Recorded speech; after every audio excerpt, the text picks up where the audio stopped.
Hey, I'm Abbey. And I'm Shannon. And we're sisters. My big sister Abbey has a Master's of Divinity from Earlham School of Religion and has been telling me Bible stories for probably 15 years. And my little sister Shannon has seen 13 versions of Jesus Christ Superstar and has read parts of the Sermon on the Mount. Together, we're bringing you fun facts, historical context, and Bible stories. Well, Bible stories according to you. No, according to you. According to you! This is the Bible. According to my sister.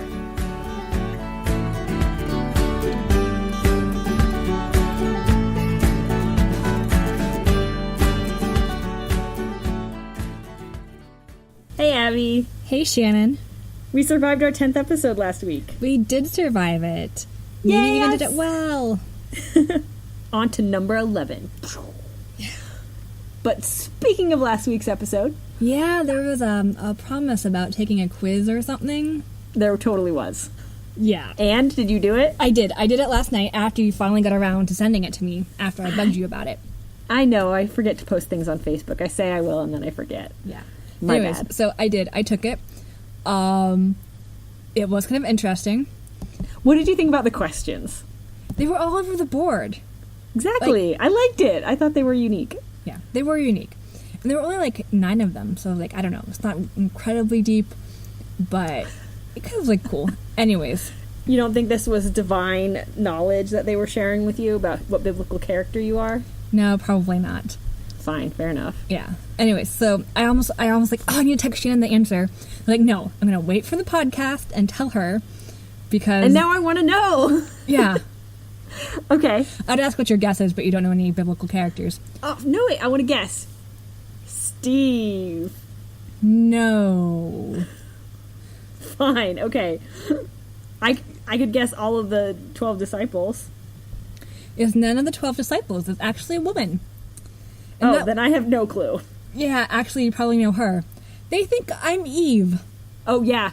Absolutely. I totally see that. And you know why I think that? Yes, tell me. Because you're an old soul. That's not the reason they gave. And you're very nurturing and motherly.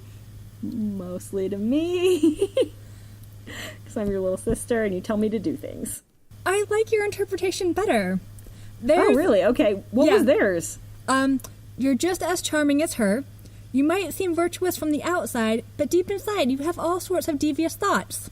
No. Yeah. That's a lie. Yeah. She liked to act by herself, and she communicated with a suspicious reptile. And she obviously loved apples, which I do love apple. That's fair, but... Yeah. And she was ready to give up anything for a perfect apple. I'm not willing to give up anything for a perfect apple. Side note, it was not an apple in the Bible. Anyways... And she was basically created so Adam would not be bored.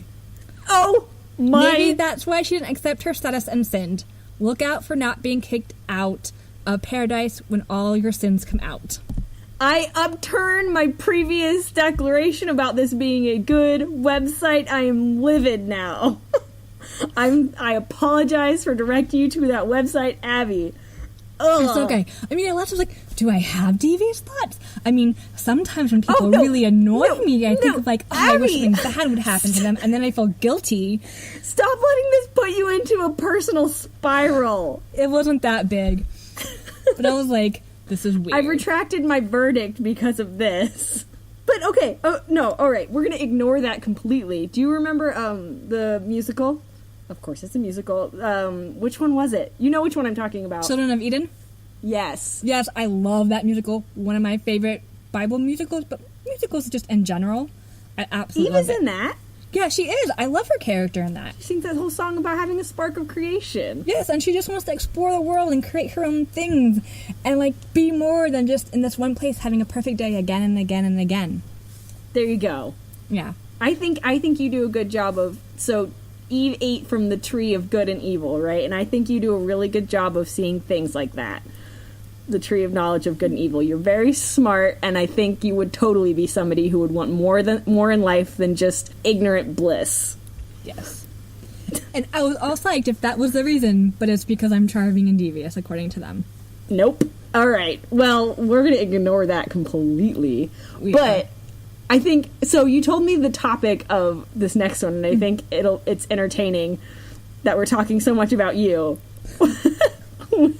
when we also have a really, really good Bible story corner. Can we go to it? Yes, we can. Okay.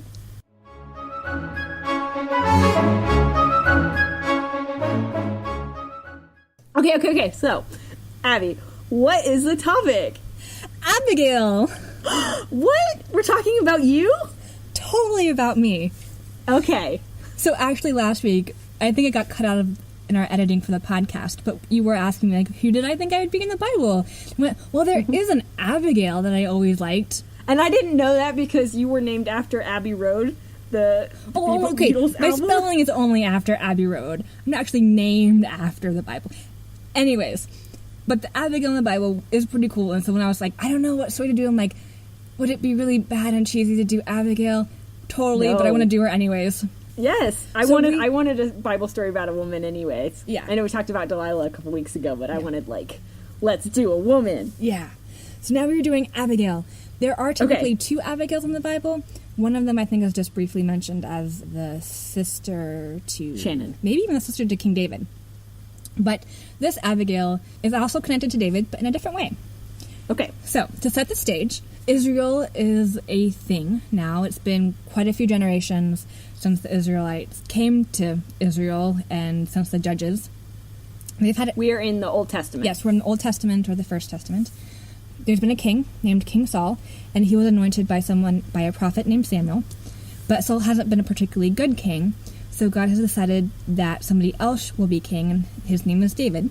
Okay. At this point in the story, David has been, I believe, anointed by Samuel, but Saul is still the king.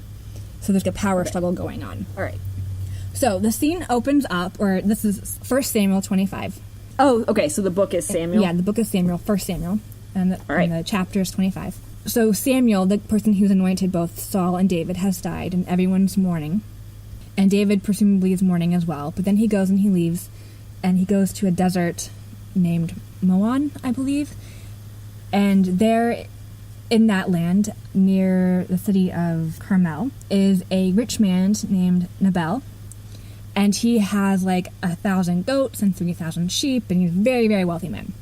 I want that many goats. That would be so much goat cheese.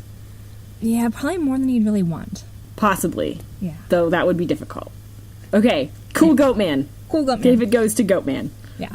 So he has a lot of, goats and sheep, and David and all of his army, like a few hundred men, are hanging out with the shepherds who work for Nabal. David took his army to go mope with him in the desert, Yeah. I mean, he's kind of a fugitive at this point. He's not actually king. but he kind of wanted to be king, so he kind of wandered off. Well, I mean, he's been anointed to be king. God has said he is going to be a king, but Saul is not so happy with giving up his throne. Yeah. So it was kind of like a waiting game or a fighting game about who's Yeah. going, like when David will win. And up to this point, it's they have a complicated story. We'll get back to that someday. All right. At this point, David is off in the desert. Maybe he was sad. Maybe he's just trying to recoup or figure out the next strategy. Anyway, so he and his army make friends with the shepherds. He protects them. None of their sheep or goats go missing. And so David says to these shepherds, go back to your master Nabal and tell him that I have protected you all and none of your stuff has disappeared, and ask him to send us food as like a thank you.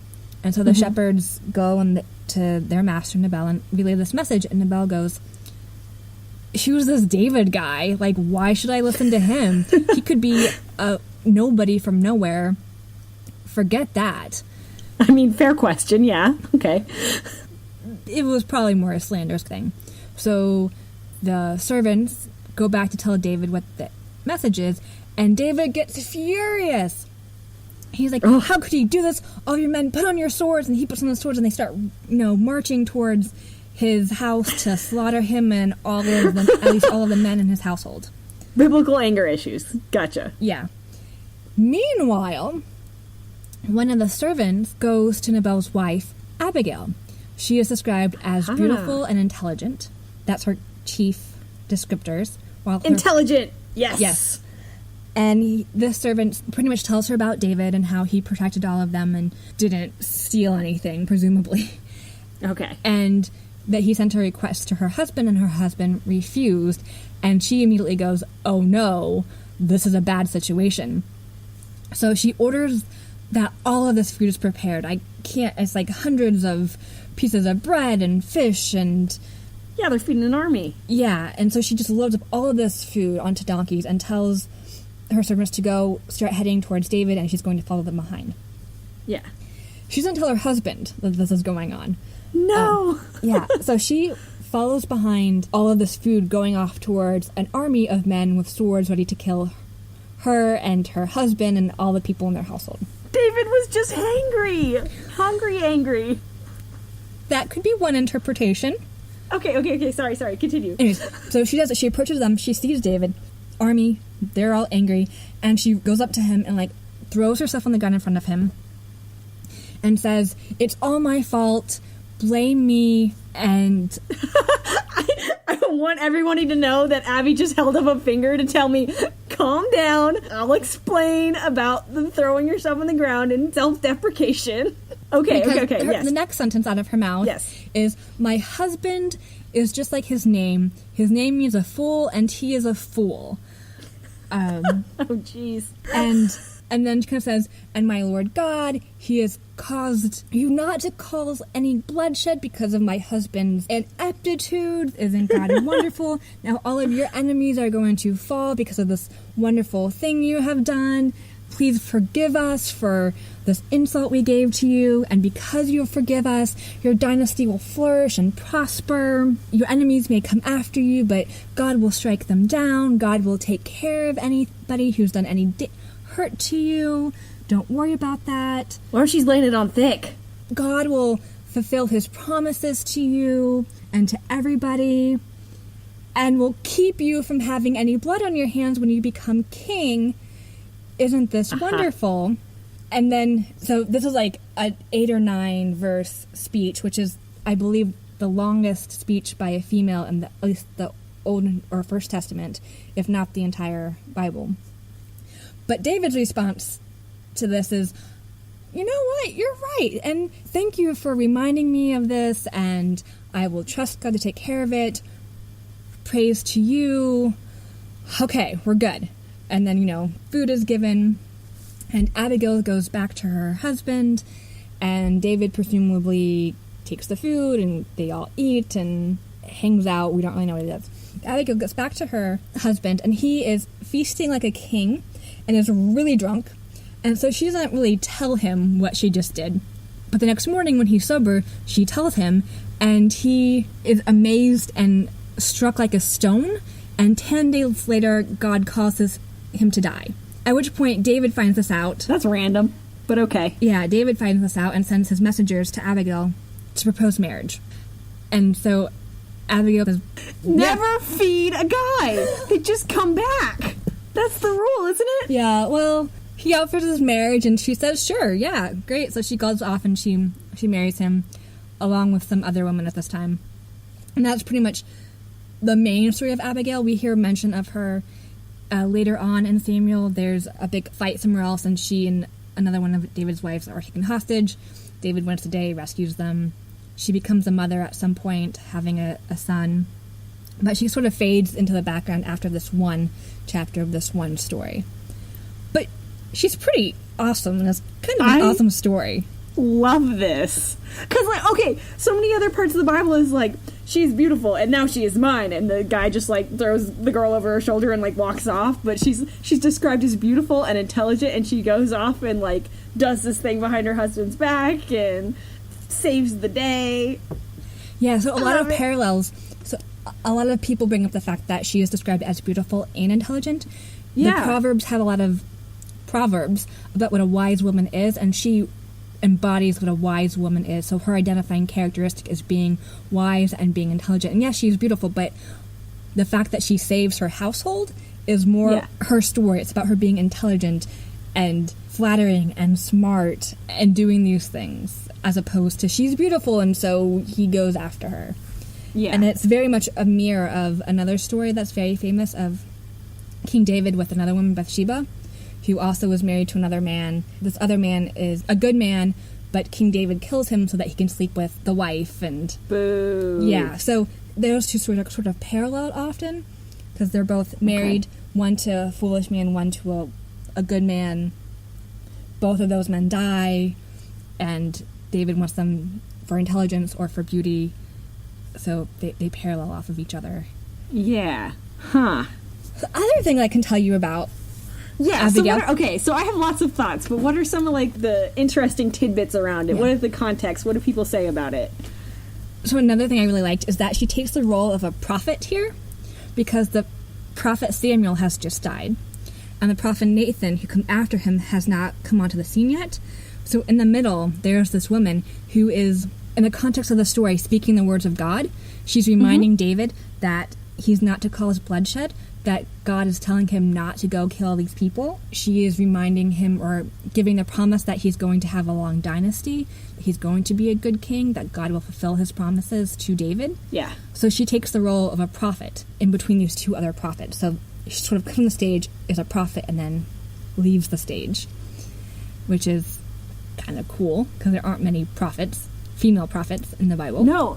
Do people call her? No, she's not called a prophet, but She's not called a prophet. She takes the place of a prophet in this story. Because Yeah. the prophets aren't necessarily like, this is going to happen. They also... Or just people who speak truth, almost. People or, who like, speak truth, the words of God. who are advisors to kings, with some God backing them, and she clearly does this. What else can I say? She's a contrast to her husband. He's a fool. She is wise. She has a lot of agency. I mean, she agrees to marry him. She's not forced to marry him. Yeah, She that was one of the things. doesn't listen to what her husband says. She goes against her husband in many cases. Yeah. She must be a good mistress or owner, because her servants go to her when they know there's a problem, because they trust her to fix it. Yeah. Okay, so these don't necessarily have to do with Abigail specifically, but some other interesting things we can glean from the story is that godly people don't always do what is right, or people who claim to be godly people don't always do what is right, because David right here wants to go do something stupid. Yeah. He wants to kill people well, he was because hangry, Abby. He wanted a snack. I get angry when I'm hungry, too. Yes, but that does not mean you should kill a whole bunch of people. Yeah. Because they were mean to you. But it kind of shows that just because you're a godly person does not necessarily always mean that you're following what God wants you to do. Yeah. You can make mistakes. So Abigail stops the violence with hospitality. There's this interesting narrative that a woman pointed out, was her whole story is taking very womanly characteristics. Instead of being like pushed down by the patriarchy for those characteristics, she takes them and raises them up and uses it to save the day. So hospitality, subservient, because when she's talking to David, she's very like, oh my lord, my king, even though he's a fugitive. So she takes these things that could seem oppressive and she uses them as a form of power, as a form of controlling the situation. I was curious about that in particular, because that was something I noted when listening to this story, was like, oh, well, she has this power and she stops this thing, but she does it in what would be considered like a really womanly way. Like, to stop it, she has to stand there and tell David all these wonderful things about him. She has to feed him, and because I'm not somebody who's particularly hospitable, that's just grating to me. Like, oh, well, the only way a woman's going to have any power is if she uses these things. At the same time, you can see the exact same thing. Like, she uses what she has and does an amazing thing with it. Like, somebody going to David, woman or man, who decides to fight him probably would have just created a bigger problem. But she was intelligent enough to know, like, this is the best way to solve the problem. Give him pie, give him ice cream, Snickers bar, like Mom's always telling us to do. Yeah. Like, she figured the smart route to make everything okay. So on the one hand, it's like, oh, she has to throw herself in front of this guy, but on the other hand, like, she fixed the problem, and there's power in that. So there's tons of power in that, which kind of goes interesting to a next point that this particular author wrote, that this story was probably written down and solidified after the Babylonian exile of the Israelites, so after they'd been kicked out of their land. And they had just gone through all of this trauma and all of this violence. This story is written, and it can kind of be seen as a way of trying to go, so we just went through a whole bunch of violence. Is there another way? Is there a way that would have stopped violence from happening? I'm not saying that they should have just gone out and, like, fed, but it was them trying to maybe process. Yeah. Is there another way besides just the trauma and the violence? That's interesting. And that can come through, she can be this example of another way. And she finished her article with this really interesting... Oh, the person who wrote this article quote. about how it took place. The person right who wrote after this the... article. Yeah, Juliana Okay. Classens. She says, a key aspect of Abigail is the important theme of discernment, i.e. the wisdom to understand that survival is rooted in the ability to share goods rather than to hoard them for oneself, to show solidarity with other individuals and groups who find themselves in a situation of precarity, to create space where others may flourish, and finally, to recognize royalty clothed in pauper's clothes. I like all of those. So I had a thought right in the middle of what you were saying was that at this point, David's not a king. He's not... I mean, he's angry and he's coming in and using military strength to try to steal food from them, but they're both... Like, he's on the lam, kind of. Like, he doesn't have a lot of power here. Yeah. Nabal and Abigail don't really have any power, and they could squabble here at the bottom. As people who aren't kings, they could squabble, but actually, they're deciding to, like, figure out a way to not do that. Yes and no. Nabal is actually very rich. Ah, right. From a very powerful kind of clan. Okay. So they actually have all the power. I mean, They have more power than David at this point. Oh, so you could even say this is a story about somebody who is rich putting themselves in front of somebody who looks really poor and offering to help them, even if they look like they're like, you know, dirty thieves. Yes. And feeding them anyways, even when they're walking into this house of this rich people. Oh my gosh, Abby, I love this. Les Mis style. Give them the candlesticks. Yes, give him the candlesticks. So when we read the story, it was like David's a king, but he's not. He just looks like this dirty ruffian who's living in their field with their sheep. Yeah, he's going to be the king someday, but he's not now. He's a fugitive on the run from everybody else considers to be the king. He's a fugitive, and they have all of this power, but... So her husband is a fool, but the Bible specifically says that he was feasting like a king. So the fool is the king. The fool is the one who has all of this power and this wealth, and he's not sharing it. He's not giving it to people or being hospitable. Granted, David isn't really either, but it's this woman who, while she has socioeconomic power, she also doesn't have tons of power, who goes out and sees a fugitive and sees him as a king, who sees the greatness that he can be.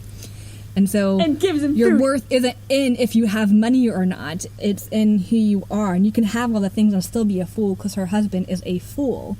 And you can be a poor person, but you can be the godly person. And even if you screw up sometimes and don't always have it right, you can be the better person, the one who will bloom and come into it. I love this so much now. That's so cool. Because of how we framed it at the beginning, I didn't make that connection. But then, oh, they're rich. Yeah, that's cool. Yeah. I love it. I'm into it. Yeah. Did you have any other, factoids or, contexts or, Oh, okay, so two other things, which are less nice. So one is, I just have to be fair, so I try to throw in different perspectives. Yeah. I did read some commentaries who took this story and they made it a story of how women should behave. Of course they did. As opposed to, isn't Abigail wonderful? It's oh, Abigail didn't tell her husband anything when he was drunk. So women, remember that if your husband is drunk, don't bother him. Right, Eve should have behaved herself. And, if your husband is angry like David was, don't argue with him, flatter him, let him feel heard and listened to. I'm shutting this down, I don't want to hear it. So that is one way to read the story. And the other thing I read somewhere was more of a post-colonial way of reading Abigail. Okay. As being... Those are always interesting to me. Yeah. While it's not perfect, she can fall into the narrative of a person who appeases the colonizers, because David is going to be a king. He comes in and he demands food, basically, and is going to kill you if you don't give it. And so she goes out and gives it, and then she marries him and gets kind of co-opted into his circle, into his power structure. Yeah, absolutely. I can see that. And so, especially in places like Africa where white colonists have come in, demanded things, and if you were one of the people who's like, yep, sure, here, you can have it, and then you became one of the good guys, the white colonists, it can be seen as a betrayal to those who didn't. Yeah. And so in that way, she can kind of be seen as a betrayer to her people in some way. Yeah. Though it's not a perfect analogy as opposed to some other people in the Bible. But she falls in that tradition of appeasing a person she will have power and could conquer her, and goes along with it instead of fighting against that tradition or the colonization or the power of that. So Yeah. I even think before you pointed out, like, the power structures, I even had that kind of thought in my head. Like, Yeah. oh, is the Bible telling us that we should deal with all conflicts or, like, deal with all the people who are threatening us by just being a doormat? Yeah. To whatever they want because they're the ones with the power. So, like, I definitely saw that, and that's kind of why I liked it when you flipped it on its head Yeah. about power structures. yeah. So I mean, that what you were thinking can be a totally honest way of reading it and Yeah. raise the questions of should you be a doormat or should you stand up. But the power Yeah. dynamics is the way I prefer to read it, because it brings an interesting ways of thinking about it. And I really liked the trauma piece of maybe this was them trying to figure out a way to deal with trauma, and are there other ways besides just violence? Yeah. And is one of those ways just, like, giving in to the people who are trying to take them over, which would suck. Like, that's Yeah. not... Yes. But Abigail is wise, and that's her thing. She figures out a third way, a different way. I like this one, Abby. Yeah. I've always been a fan of Abigail, and not just because we have the same name. And I just found out a couple weeks ago that there even was an Abigail in the Bible, so I'm a fan now. Yay! Yay! But that means we get to move on to silly stuff with Shannon. Silly stuff with Shannon. Yes. Yes.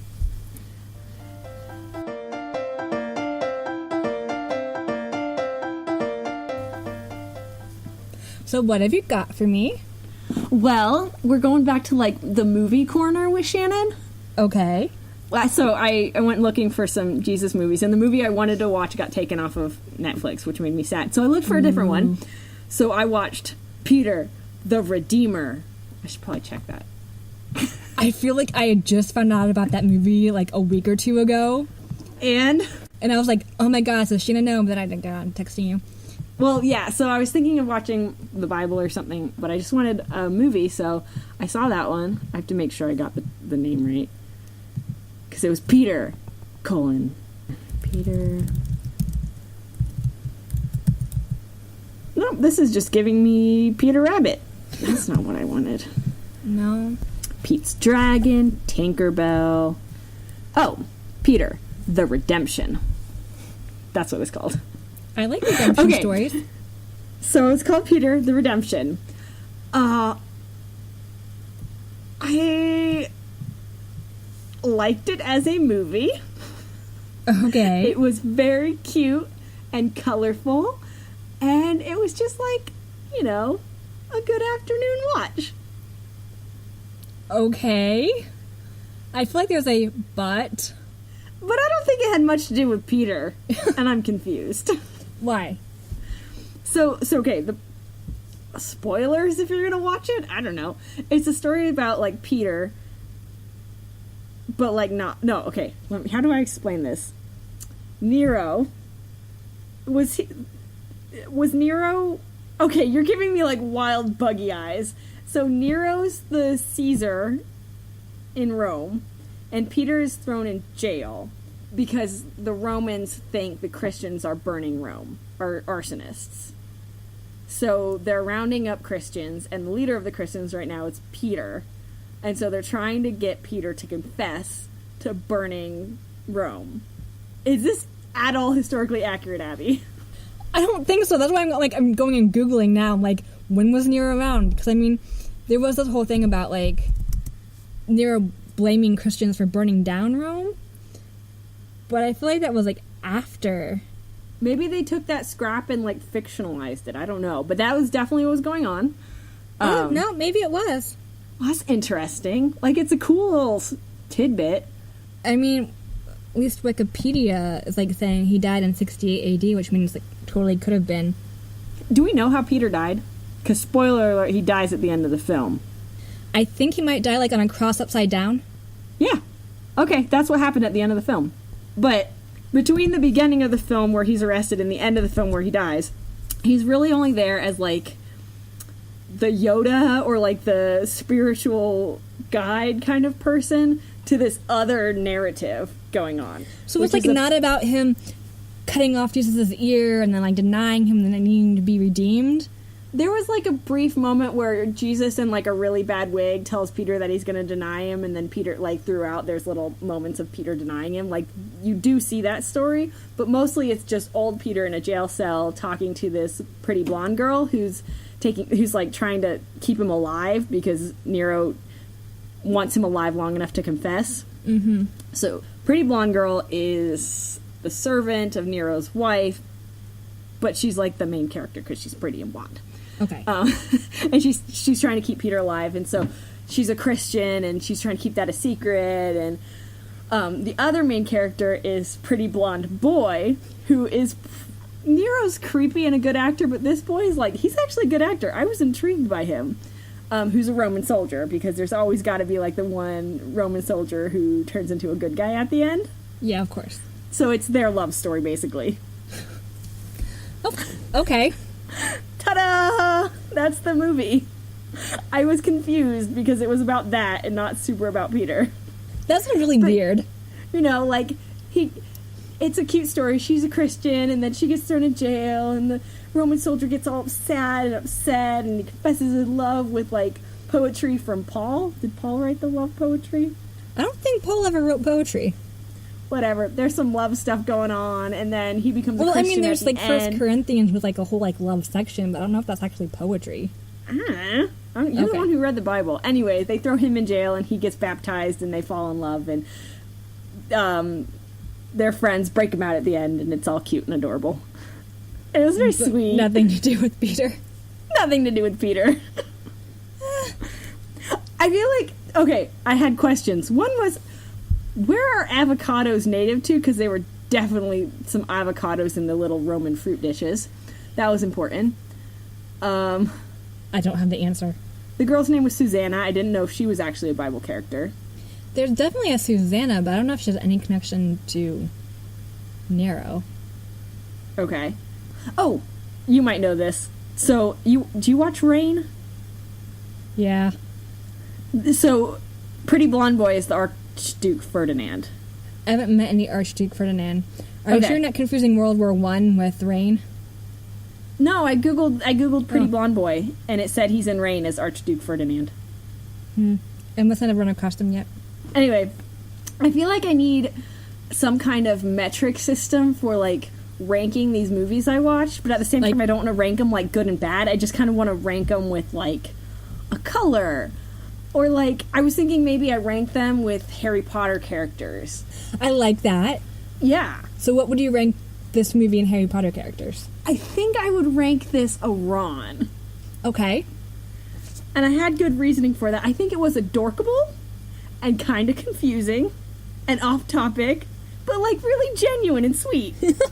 I can see all of that. Though a little bland at times. So that's my ranking. It's Ron. I like it. I think that's going to be the new Shannon scale for the movies I watch. I totally like that scale. Okay, acceptable. Yes. Cool. So I think that means we only have one thing left to do. And that is at the end of every episode, we ask each other a question. And I think, Shannon, it's your turn. So, Shannon, what is the Bible? I think the Bible is a Snickers bar. Because you're not you when you're hungry. I love it. The episode's about being hungry. Yes.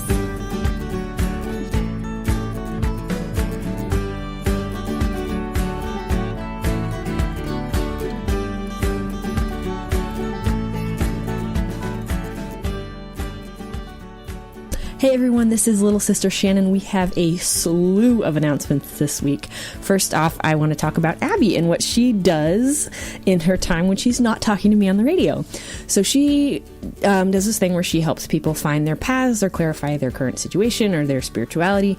She does this in lots of different ways. She does tarot readings or just uses what I like to call her old soul wisdom as she talks to people and really helps them find their paths. So if you would like to know more about her work or hire her for a reading or a consultation, you can check out her website. It's divinejourney.life, or visit her on Facebook. She has some pretty cool videos up there talking about either cards she's thinking about or like what's going on with her life. Second, and as always, we would like to thank Stephen Kartenberg. The music Kutaleli's Happy Place plays in our intro and is also playing under me right now. You can find more of their music by following the link on our Facebook page or by checking out the link in the description of this episode. Finally, we're on iTunes. This is new as of like last week. All 10 episodes and now 11 of our episodes should be up there. If you enjoy this show, please rate us or leave a review. Even something simple like, I really enjoyed this thing these people made, can help others find us. Lastly, we will be back on May 23rd, and I think that's all of my mini notes for this week. I hope you have a fantastic couple of weeks, and we'll see you soon. Bye.